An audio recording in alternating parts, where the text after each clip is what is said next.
आप देख रहे हैं अपना बिहार और आपके साथ मैं हूं विवेक। अगले कुछ दिनों में कई त्योहार आने वाले हैं, लोग तैयारियों में जुटे हुए हैं, लेकिन आपकी खुशियों पर आतंकियों की स्याह नजर है। ये हम नहीं बल्कि दिल्ली, यूपी, महाराष्ट्र से पकड़े गए आतंकियों की गिरफ्तारी के बाद बड़ा खुलासा हुआ। आतंकी आंच अब बिहार पहुंच चुकी है। आज रेलवे ने एक चिट्ठी जारी कर अलर्ट जारी किया है, जिसमें साफ लिखा है कि दहशतगर्दों के निशाने पर भारतीय रेल भी है।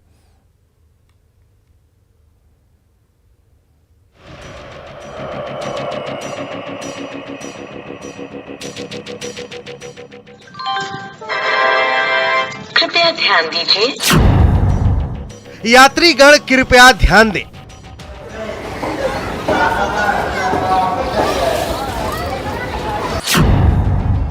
आईएसआई के निशाने पर है भारतीय रेल।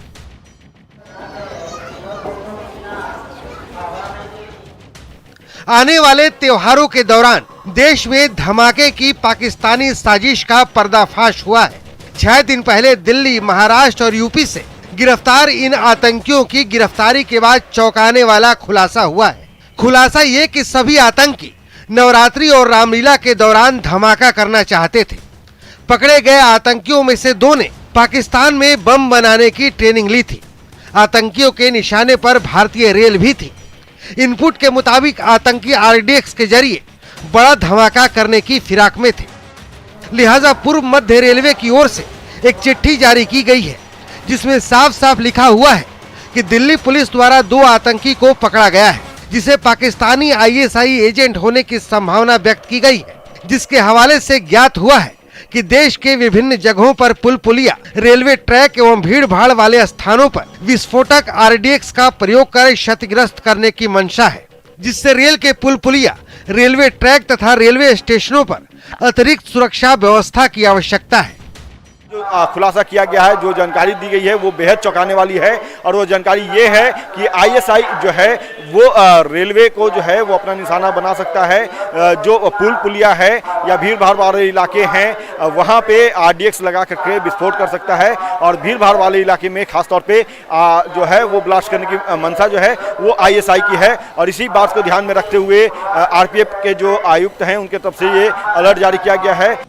जाहिर है बिहार के सीमावर्ती जिलों समेत छोटे बड़े सभी स्टेशनों को अलर्ट जारी कर दिया गया है। दरअसल 3 महीने पहले यानी 17 जून को दरभंगा रेलवे स्टेशन के प्लेटफॉर्म नंबर 1 पर पार्सल में विस्फोट हुआ था। विस्फोट छोटा था, लेकिन उसके तार भी पाकिस्तान तक निकले हैं। उस केस की जांच अभी एनआईए के हवाले है। न्यूज़ 18 के लिए पटना से अमित कुमार की रिपोर्ट। और इधर दरभंगा पार्सल बम ब्लास्ट मामले में जांच तेज हो गई है। एनआईए की टीम दिल्ली से पटना पहुंच चुकी और मुख्य साजिशकर्ता हाजी सलीम और कफील को रिमांड पर लेगी। एनआईए की टीम दोनों आरोपियों से 5 दिनों तक पूछताछ करने वाली है। दरभंगा पार्सल बम ब्लास्ट कांड मामले की जांच एक बार फिर से तेज हो गई है।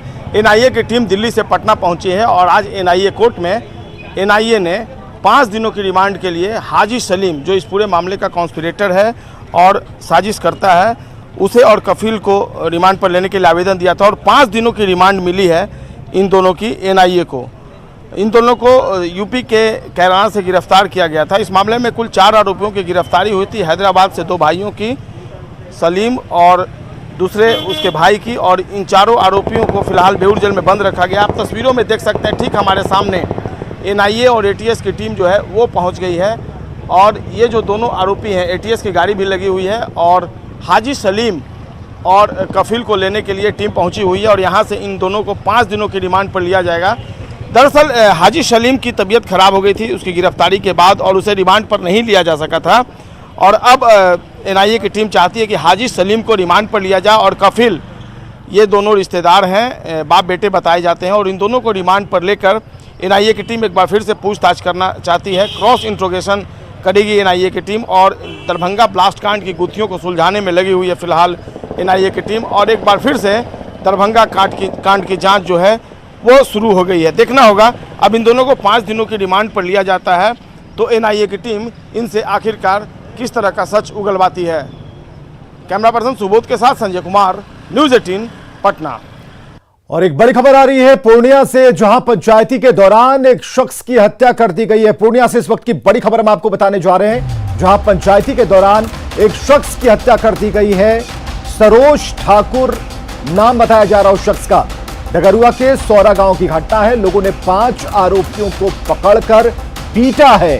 अवैध संबंध को लेकर यह पंचायती चल रही थी। एक पक्ष ने दूसरे पक्ष पर गोली चलाई। 2 लोगों को गोली लगी, जिसमें एक की मौत हो गई।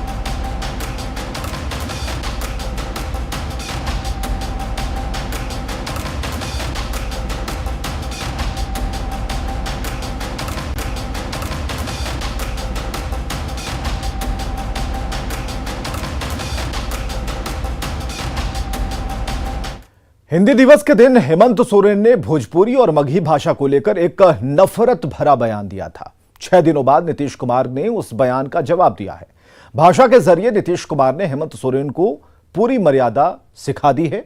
साथ ही यह भी बता दिया है कि इस तरह की राजनीति कभी उचित नहीं मानी जा सकती। जो लोग मगही बोलते हैं, जो लोग भोजपुरी बोलते हैं, they are dominating person. Bhojpuri और मगही भाषा को लेकर झारखंड के सीएम हेमंत सोरेन ने पिछले दिनों भाषाई मर्यादा तोड़ दी थी। हेमंत सोरेन ने ये कहकर विवाद खड़ा कर दिया था कि मगही और भोजपुरी बिहार की भाषा है, झारखंड की नहीं। हेमंत के नफरत वाले बयान के 6 दिनों बाद बिहार के मुख्यमंत्री नीतीश कुमार ने कड़ी प्रतिक्रिया जाहिर की है। बिहार और झारखंड तो दोनों भाई है, आपस का है, एक ही परिवार के हैं सब लोग। वैसे तो पूरा देश के लोग एक परिवार के हैं, लेकिन इसको विशेष तौर पर मान करके चलिए। इसलिए बिहार को और झारखंड पर, झारखंड को बिहार पर कुछ बोलने की आवश्यकता नहीं है।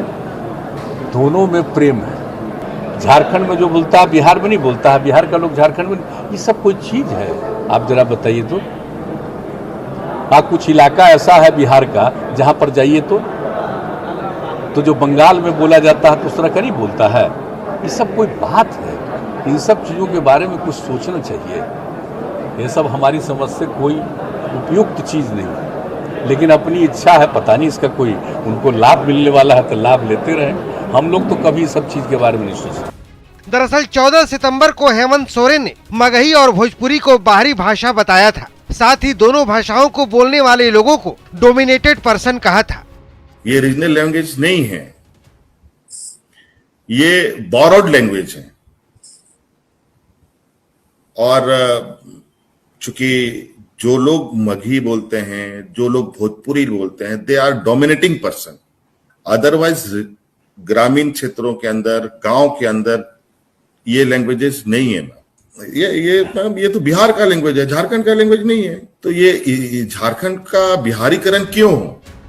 जाहिर है नीतीश कुमार ने हेमंत को बोलियों की भाषाई मर्यादा समझा दी है, जिसे एक राज्य के मुखिया के बतौर हेमंत सोरेन को भी ये बात जरूर समझनी चाहिए। न्यूज़ 18 के लिए पटना से शैलेंद्र कुमार के साथ ब्यूरो रिपोर्ट। मुख्यमंत्री के जनता दरबार में आज सीएम नीतीश ने फरियादियों की समस्याओं को सुना और ऐसा ही एक शख्स अपनी शिकायत लेकर सीएम के पास पहुंचा, जिसमें गांव की योजनाओं में अनियमितता का आरोप था। युवक ने कहा कि मुखिया सही से काम नहीं कर रहे, शिकायत करने पर झूठे मुकदमे में फंसा देते हैं। नल जल से लेकर सड़क तक हर योजना में कुछ यही हालात हैं। शिकायतों को सीएम ने संबंधित विभाग को भेज दिया। मुखिया के द्वारा 2 इंच या 2.5 इंच ढलाई हुआ है, अब बोलने पर केस में फंसाया जाता है। जल नल के काम पूरा नहीं हुआ है, वार्ड सदस्य द्वारा झूठा मुकदमा करके मुखिया के ससुर के द्वारा हम लोग को फंसाया जा रहा है। जितना काम 2016 से नरेगा का हुआ है, जेसीबी से काम होता है, बोलने पर मारने पीटने के दूरा पर चढ़ के पीटा जाता है। पंचायती लेकिन तो चुनाव होने वाला है। तो चुनाव होने उसके बाद अभी 1 तारीख हमारे ऊपर केस कर दिया, 2 को भीतर करा दिया। केस कर दिया तो आपको भी केस कर देना।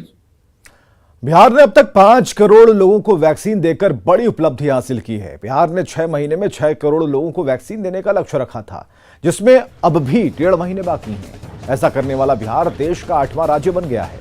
बिहार में 18 साल से ज्यादा उम्र के 7 करोड़ 22 लाख लोग हैं, जिसमें 5 करोड़ 72 हजार लोगों को, मतलब कि 70% लोगों को वैक्सीन दिया जा चुका है। जो 6 महीना में 6 करोड़ करेंगे तो 6 करोड़ से तो ज़्यादा करेंगे। और उस दिन का हम लोगों ने तय किया था प्रधानमंत्री जी के जन्म दिवस के अवसर पर 17 तारीख को इस महीने कि हम लोग 30 लाख करेंगे कम से कम, और उससे ज़्यादा करेंगे तो देखिए 33 लाख हो गए। आप जानते ही उससे भी ज़्यादा कर दिया हम लोगों ने। और तो इसी तरह से यहाँ पर का स्वास्थ्य विभाग और हमारे उससे संबंधित सभी लोग और पूरा का पूरा प्रशासन, सब लोग सक्रिय हैं और इस सक्रियता के कारण निश्चित रूप से हम लोग वैक्सीनेशन का काम तेजी से जारी रखें और जो मिलना चाहिए वैक्सीन वो भी मिल रहा है। और इसके लिए निरंतर हमारी सरकार की तरफ से लोग केंद्र से बातचीत करते रहते हैं। वैशाली के महनार में नाबालिग से दुष्कर्म और हत्या के मामले में पुलिस को बड़ी कामयाबी हाथ लगी है। पुलिस ने एक पोखर से लड़की की साइकिल बरामद कर ली है और बताया जा रहा है कि लड़की साइकिल से कोचिंग जा रही थी। साइकिल से कोचिंग जाने के दौरान ही दरिंदों ने दुष्कर्म के बाद हत्या की वारदात को अंजाम दिया था। महनार के अब्दुल्ला चौक से गिरफ्तार दशरथ मांझी नाम के संदिग्ध की गिरफ्तारी के बाद पुलिस को पूछताछ में कुछ इनपुट्स मिले और इसके बाद पोखर से पुलिस ने साइकिल को बरामद कर लिया। नहीं बता रहा है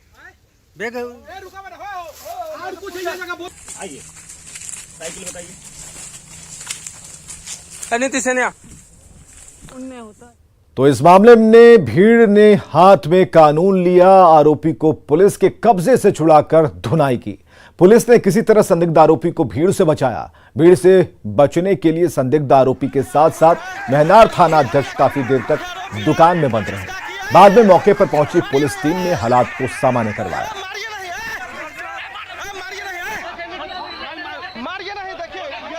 तो 2 तस्वीरें एक साथ। भीड़ ने कानून को लिया हाथ में और पुलिस से छुड़ाकर आरोपी की पिटाई किस तरह से लोग करना शुरू कर दिए, क्योंकि इससे पहले भी प्रदर्शन हो चुका था। लोग कह रहे थे कि पुलिस जल्द से जल्द उस आरोपी को गिरफ्तार करे। हालांकि इस मामले में अभी भी आरोपी को संदिग्ध मानकर पूछताछ की जा रही है।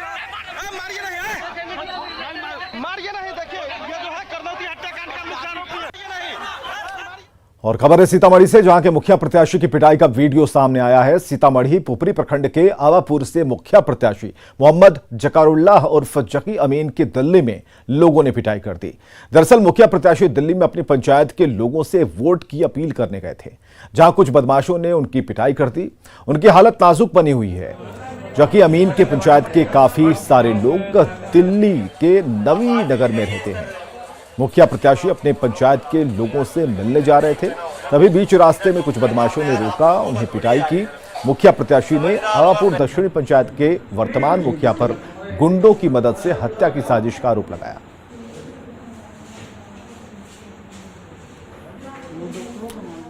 और चलिए बात बॉयफ्रेंड को लेकर हुए बवाल की। खबर मुजफ्फरपुर से है, जहां बॉयफ्रेंड को लेकर 2 लड़कियां आपस में भिड़ गईं। लड़कियों की इस लड़ाई का वीडियो सोशल मीडिया पर वायरल है और 2 दिन पहले का यह वीडियो बताया जा रहा है। उन तस्वीरों को जरा देखिए कि मॉल के बाहर 2 लड़कियां आपस में लड़ रही हैं। एक लड़का बीच बचाव करने की कोशिश कर रहा है, लेकिन लड़कियां मानने को तैयार नहीं है। तभी एक शख्स बीच बचाव कर मामले को शांत कराता है। बॉयफ्रेंड को लेकर लड़कियों की इस लड़ाई का वीडियो सोशल मीडिया पर तेजी से वायरल है। हालांकि न्यूज़ 18 इस वायरल वीडियो की पुष्टि नहीं कर रहा।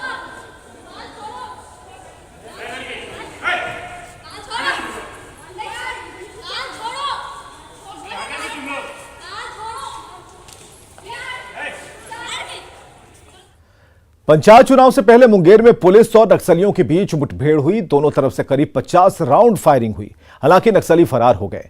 मुंगेर के एसपी ने बताया कि जंगल पहाड़ी पकड़ नक्सलियों के जमा होने की वहां पर खबर मिली और इसके बाद सर्च अभियान चलाया गया। पुलिस टीम को देखते ही नक्सलियों ने फायरिंग शुरू कर दी और इसके जवाब में पुलिस ने भी फायरिंग की। इलाके में पुलिस का ऑपरेशन अब भी जारी है। 20-25 की संख्या में नक्सल लोग लगाए टाड़ के अंतर्गत आए थे, तो उसको सूचना पर एसटीएफ और जिला पुलिस संयुक्त कार्रवाई करते हुए जल्दी त्वरित करते हुए तो वहाँ गए थे। उसी के सूचना पे जो जाने के बाद दोनों तरफ से फायरिंग हुआ है।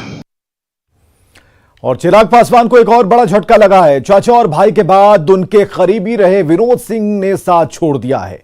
विनोद सिंह ने आज जेडीयू में घर वापसी की। जेडीयू के राष्ट्रीय अध्यक्ष ललन सिंह ने विनोद सिंह को जेडीयू की सदस्यता दिलाई। जेडीयू में शामिल होने के बाद विनोद सिंह ने चिराग पासवान पर निशाना साधा। कहा कि चिराग के साथ वो घुटन महसूस कर रहे थे। विनोद सिंह ने आरोप लगाया कि चिराग पासवान पार्टी एक गिरोह की तरह चला रहे थे।